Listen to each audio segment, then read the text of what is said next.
इस चैनल के हेड आशीष दवे जी, हमारे बड़े भाई, यहाँ से 3 बार विधायक रहे रामलाल शर्मा जी, और उपस्थित सभी इस परिसर में विभिन्न क्षेत्रों से जुड़े हुए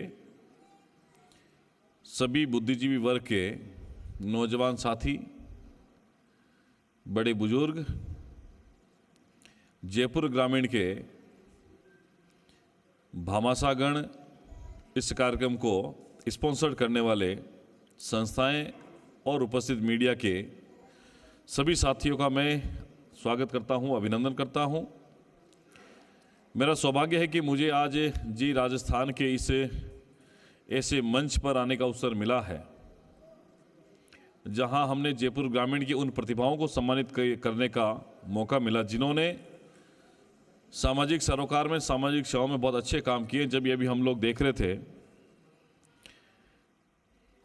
ये वो लोग हैं जिनको एक प्लेटफॉर्म की आवश्यकता है, वहां वो समाज के सामने आ सके, उनकी सेवाओं को हम लोग आगे ला सके। मैं 2018 में जब पहली बार एमएलए बना, तब रामजी भाई तीसरी बार एमएलए थे। ये जब राजस्थान के बीजेपी के प्रवक्ता थे, तब मैं पैनलिस्ट था। और इनको देख देख कर ये जब टीवी पर आते थे, हमें भी टीवी पर पैनलिस्ट के माध्यम से आने का अवसर मिला। और रामजी लाल जी आज भी मुझे लगता है सुबह 5 बजे उठ जाते हैं, 6 बजे अपने क्षेत्र में चले जाते हैं लोगों की सेवा के लिए। बहुत ही कम लोग ऐसे होते हैं जो चुनाव भले ही हार जाए, लेकिन उसके बाद भी उनके अंदर जज्बा जो है अपने क्षेत्र की जनता के प्रति, वो पहले से अधिक बड़ा है। ऐसे हमारे बड़े भाई रामजी लाल जी का, रामलाल शर्मा जी का स्वागत करता हूँ, अभिनंदन करता हूँ कि आपके साथ मैंने पिछले 5 सालों में राजस्थान के विधायक के नाते, पार्टी के कार्यकर्ता के नाते बहुत कुछ सीखा है और आज भी आपके साथ सीखने का प्रयास कर रहा हूँ। मैं इस आर चंद्र रिसोर्ट के ऑनर मुकेश जी का धन्यवाद करता हूँ, साधुवाद करता हूँ। बड़े भाई जैसे हैं। जब भी झुंझुनू चूरू के प्रभारी मंत्री होने के नाते इधर से निकलना होता है, चाय पी के जाते हैं आपके साथ रहकर। और जी राजस्थान का विशेष धन्यवाद देता हूँ। पिछले 5 सालों में मुझे आपके चैनल पर आकर विभिन्न विषयों पर बातचीत करने का अवसर मिला है और वहीं से हमने अपनी बात को जनता के बीच में, पार्टी की बात को जनता के बीच में रखने का प्रयास किया है। जिस कार्यक्रम का नाम है स्वर्णिम राजस्थान, उसी स्वर्णिम राजस्थान की कल्पना को साकार करने के लिए शासन, प्रशासन, सरकार, जनता और मीडिया, ये तीनों का एक बेहतरीन संगम जो है, उसके कारण आज का ये कार्यक्रम तो बहुत ऐतिहासिक हुआ ही हुआ, लेकिन आने वाले 4 वर्षों में मुख्यमंत्री भजनलाल शर्मा जी के नेतृत्व में राजस्थान स्वर्णिम राजस्थान बनेगा, जिसकी नींव 15 दिसंबर 2023 को जब मुख्यमंत्री के रूप में उन्होंने पहले दिन शपथ ली, तब से लेकर 15 दिसंबर 2024 के 1 वर्ष के कार्यकाल में आप लोगों के बीच में उनका ऐतिहासिक कार्यकाल रहा है। और राजस्थान के विकास की गति को अगर हम लोग देखें, मुझे कहते हुए बड़ा फक्र है कि पूरे देश के अंदर राजस्थान आज की तारीख में विकास के मामले में बढ़ते हुए गतिशील प्रदेश के मामले में पूरे देश के अंदर नंबर 2 की पोजीशन पर है। जब से चुनाव होने लगे, लोकतंत्र की स्थापना के बाद देश में विभिन्न पार्टियों ने काम किया। उन्होंने एक ही नारा दिया था, गरीबी हटाएंगे। वो चाहे पंडित जवाहरलाल नेहरू जी से लेकर 2014 तक की बात करें, लेकिन गरीबी कभी हटी नहीं। ये देश के प्रधानमंत्री जी का धन्यवाद करना चाहते हैं देश की जनता की तरफ से कि 2014 में मोदी जी के पहली बार प्रधानमंत्री बनने के बाद आज लगातार तीसरा कार्यकाल है, 25 करोड़ से 30 करोड़ के करीब की आबादी को गरीबी रेखा से बाहर निकाला है। हम लोग कहते नहीं है, हमारा दल, हमारी पार्टी, हमारी सरकार जो कहती है वो करती है, उसको अंजाम तक पहुंचाने का काम करते हैं। विशेष रूप से राजस्थान की अगर हम लोग बात करें तो जो संकल्प पत्र में हमने चुनाव से पहले वादे किए, ये भजनलाल शर्मा जी का कुशल नेतृत्व है कि हमने संकल्प पत्र के 50% से ज़्यादा वादों को सरकार के पहले ही कार्यकाल के पहले ही वर्ष में पूरे किए हैं। हमने कहा था, जैसे अभी रामजी लाल कह रहे थे, कि अभी हम पेपर लीक प्रकरण की जांच भी करेंगे। एसआईटी का गठन किया है। 200 से ज़्यादा लोगों को हमने उनको जेल के अंदर भी डाला है। जो लोग थानेदार बनने को चले थे उनको कांस्टेबल ने घसीट घसीट कर जेल की सलाखों में डाला है, क्योंकि उन्होंने महापाप किया था युवाओं के साथ में पेपर लीक करके। और डीजल पेट्रोल में वेट की कमी की बात हो, चाहे गेहूं पर एमएसपी की बढ़ाने की बात हो, ईआरसीपी की बात हो, यमुना जल समझौते की बात हो, आज राजस्थान की 50% आबादी को पानी पिलाने का काम, मीठा पेयजल उपलब्ध कराने की बात मुख्यमंत्री करते हैं, तब देश के प्रधानमंत्री नरेंद्र मोदी जी आकर उसका शिलान्यास करते हैं। राजस्थान के लगभग आधे से ज़्यादा जिलों में पेयजल की योजना स्वीकृत हो गई और इन्हीं आने वाले 4 वर्षों में उसको पूरा करेंगे। राजस्थान में रोड इंफ्रास्ट्रक्चर की बात करें, मेडिकल हब की बात करें, मैं आशीष जी को बता रहा था अभी कि चोमू एक ऐसा इलाका है, वहाँ मुझे लगता है राजस्थान के सबसे ज़्यादा हॉस्पिटल अगर कहीं है तो चोमू के अंदर है। जैसे सीकर एजुकेशन हब बन रहा है, वैसे चोमू मेडिकल हब बन रहा है।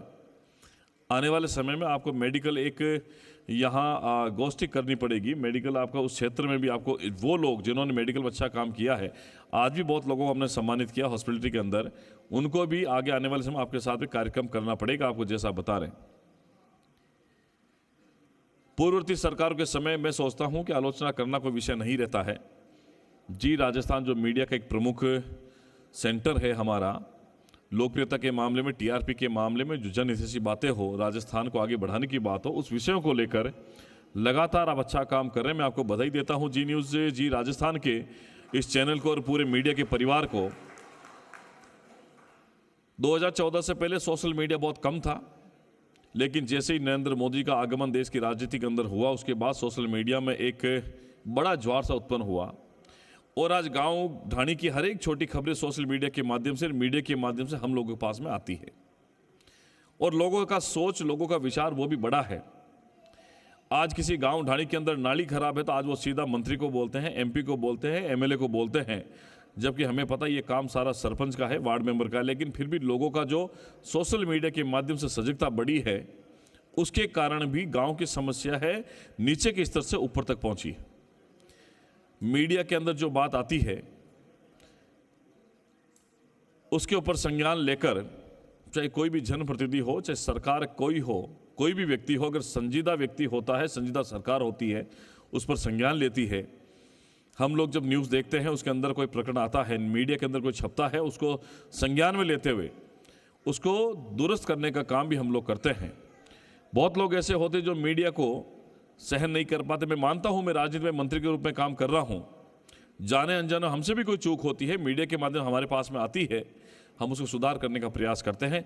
मीडिया हमारे लिए एक प्रतिबिंब का काम करता है, हमें आईने की तरह वो वस्तु हमारे सामने लाता है, वो विषय हमारे सामने लाता है जो कभी हमारी जानकारी में नहीं रहता है, लेकिन सरकार का अंग होने के नाते उनको सुनकर समझकर दूर करने की जिम्मेदारी एक जिम्मेदार नागरिक होने के नाते भी हमारी रहती है।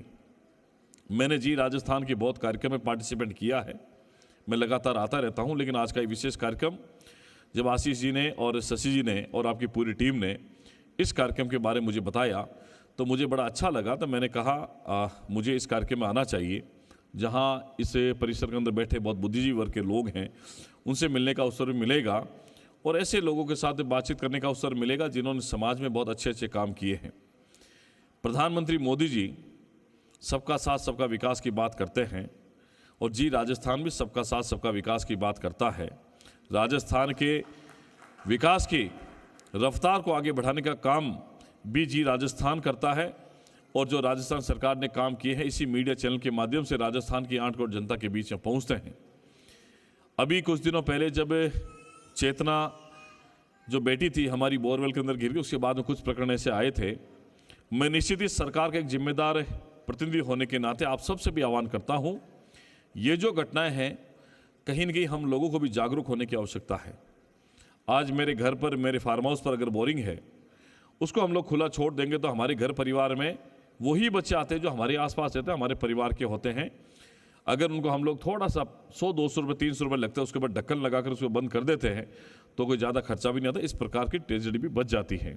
नहीं, उसके अंदर थोड़े से पत्थर डाल के, मिट्टी डाल के, एक पौधा भी अगर हम लोग वहाँ लगा देंगे तो मैं सोचता हूँ आने वाले समय में उसकी उपयोगिता भी बढ़ जाएगी और ये जो दुर्घटनाएं होती है ये भी होना बंद हो जाएगी और आने वाले समय में इस प्रकार की बातें जो हैं हमारे पास में नहीं आएगी। बहुत खर्चा होता है, परिवार वाले बहुत परेशान होते हैं, इस प्रकार की घटनाएं होती है। 8 इंच 10 इंच का जब बोर होता है उसके अंदर हमारा बेटा बेटी कोई छोटा है, गिर जाता है, फंस जाता है, सप्ते सप्ते हम निकाल नहीं पाते हैं।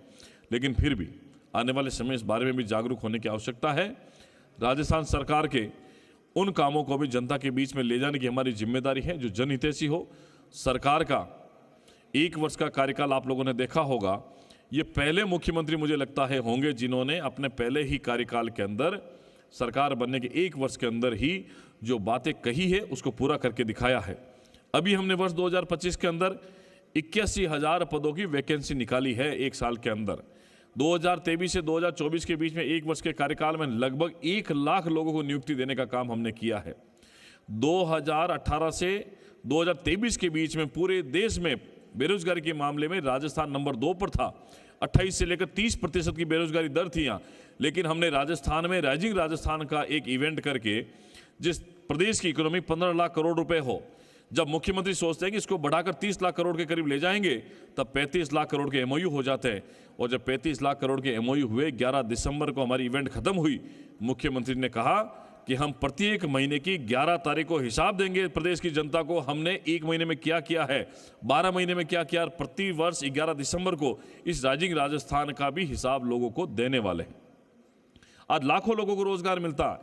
अगर ये इस प्रकार की सोच हमारी होती है तो जो 4 लाख नौकरी देने का वादा हमने किया है, आने वाले समय में मुख्यमंत्री जी के कुशल नेतृत्व में उसको पूरा करेंगे और एक समृद्ध राजस्थान बनाने के लिए, समर्थ राजस्थान बनाने के लिए, जहां देश के, प्रदेश की आम लोगों की आवश्यकताओं को पूरा करते हुए, आपकी भागीदारी को सुनिश्चित करते हुए हम मुख्यमंत्री के नेतृत्व में आगे बढ़ेंगे। मैं आप सबसे आह्वान करता हूं कि पंथ, जाति, मजहब, धर्म से ऊपर उठकर आइए, राजनीतिक विचारों से ऊपर उठकर हम लोग एक स्वर्णिम राजस्थान बनाने में अपनी जिम्मेदारी को जिम्मेदार नागरिक होने के नाते निभाएं। मैं यहाँ पधारने के लिए आप सबका बहुत बहुत साधुवाद करता हूँ, धन्यवाद करता हूँ। समय समय पर ऐसे कार्यक्रम में जब हम लोग मिलते हैं, देश प्रदेश की बातें होती है, चर्चाएं होती है और उसे मंथन होने के बाद में अमृत निकलता है और वही अमृत स्वर्णिम राजस्थान की कल्पना को साकार करता है। जी राजस्थान के परिवार का और आप सबका बहुत बहुत धन्यवाद करते हुए मेरी बात को देता हूँ विराम। आप सबको जय श्री राम।